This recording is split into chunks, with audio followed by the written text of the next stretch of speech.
Hello everybody. In this video, I'm going to show you how to install the Ruger 1022 trigger double tap over travel limiter, the part right here, on the gun. It's not too hard, just replace the stock part on my left hand side with my part here on the right hand side. How does this upgrade help me with my double taps? Well, what I have here is the stock configuration that Ruger ships with, and notice the amount of travel it takes for the trigger to fire and reset. Again, this is before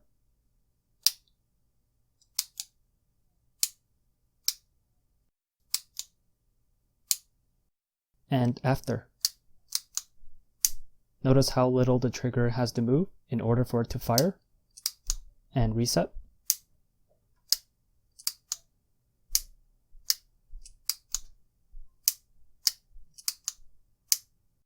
First step is to remove the barreled action from the stock.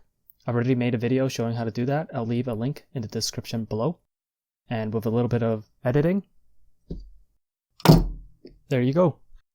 And first, we're going to use a punch and we're going to remove the 2 pins that hold the trigger assembly. Just going to push those out. And the other one just fell out on its own. That tends to happen with Ruger 1022s. And now we're left with just the trigger group. What I like to do is, using my thumb, I'm going to hold on to the plunger where the magazine release is, and I'm going to use another punch to punch out this pin here that holds the magazine release, the plunger and the spring come off like that. Next, I'm going to turn the safety off like that, and I'm going to drop the hammer, holding it with my thumb, push it forward, and the plunger and the spring right here will come out. Now we're going to go and push out this pin right here. That is what holds the ejector, as well as a spring that holds the bolt catch, the spring. Nothing should fly out, just need to push the pin out. And there's the ejector, bolt catch plate. Take the safety off. I'm going to drop the hammer like that and push the hammer pin right here out. Now I'm left with a hammer as well as the bolt catch spring. This is where it starts to get difficult. We're going to go ahead and push the trigger set pin out. And what I'm going to do now is slowly take the pin or my punch out. What you need to do is be cautious that there is a spring underneath the plunger. This is a stock one from Ruger, this black one, and the stainless steel one right here is from me. So go ahead and replace that. And now we just need to put everything back together. This could be a little bit tricky, especially with the trigger group right here. What we'll find is the sear, the disconnect right here, and the spring that goes between the disconnect and the sear, as well as the pin. First thing we need to do is get a piece of toothpick like this, and we're going to use this as a slave pin. So what we're going to do here is put everything back together, including the spring, like so. And all this will be held together by our freshly made toothpick slave pin. Now the chubbier your toothpick is, the easier this would be. I don't have access to a very chubby toothpick. Maybe you have a kebab stick or something. Anything that'll fit in that hole will work. But in my case right here, this is what I'm going to work with. with this subassembly partially put together like this, we're going to go ahead and install it onto our trigger group. Make sure the spring is still right here behind the plunger. And you got to be careful that this thing doesn't fall apart on its own.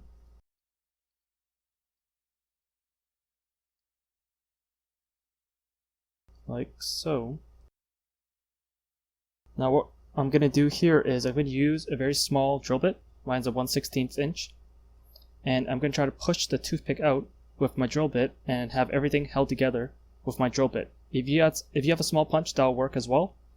But the point is, try to push out that slave pin. Toothpick is out, and everything is held together with my drill bit. So what I'm going to do now is I'm going to use a larger punch, and I'm going to push out my drill bit. So I find that just slowly going from a small pin to a large pin seems to be the easiest until I make it to the size of the actual pin. So I'm going to use my punch. I'm just going to try to line everything up, get all the holes lined up, and push out one pin after the next. Like that. Drill bit's out. Everything's held together by my punch. And I'm going to go for the actual pin. Pushed out my punch. There you go. Now that we have the trigger assembly installed, we're going to put everything back together in reverse order. And I'm going to start off with the hammer and the bolt stop spring. There's a little notch on the spring. Have that on the left hand side like this. Take your hammer, looks like this. Place it like that. And that is the orientation of what we need to have inside the trigger assembly. So it's just a matter of lining up the holes. This is a very awkward position for me to assemble this up.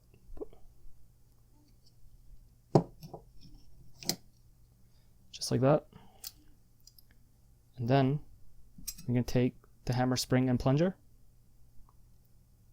Reinstall that back into the trigger group. Like that. And we can cock the hammer. So we still have the spring. It's kind of just lying around. Just make sure you got the straight end and then the end that's kinked, like that. At this point, we can do a function test for the trigger. Safety on, nothing. Safety off.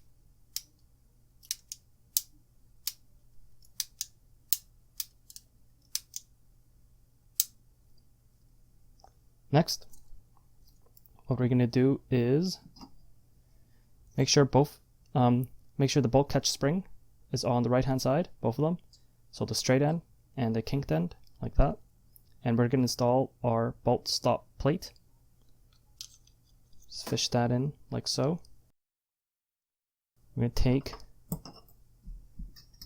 this pin that goes right here, and we're going to put it through the bolt stop plate like so. And before we get everything together, we need to put the ejector in this orientation, and we're going to install it. And then both springs now have to be turned counterclockwise and be placed underneath of this pin right there. So that's the leg number one, the kinked end, and the straight end. Just need to push that underneath this pin. So it should look like this. So the kinked end right there is resting on the bolt catch plate. We have our extractor, our ejector, and everything is lined up with this pin, or held together by this pin, and both of the spring legs are underneath of that pin. Next, we're gonna get the magazine release plunger, like so. The magazine release, install that, and there is a pin that holds everything back together. Just need to fiddle around with everything to make sure it all fits good. I apologize guys. This is actually easier than it looks. It's just I'm in a very awkward position now. Try and do this in front of the camera.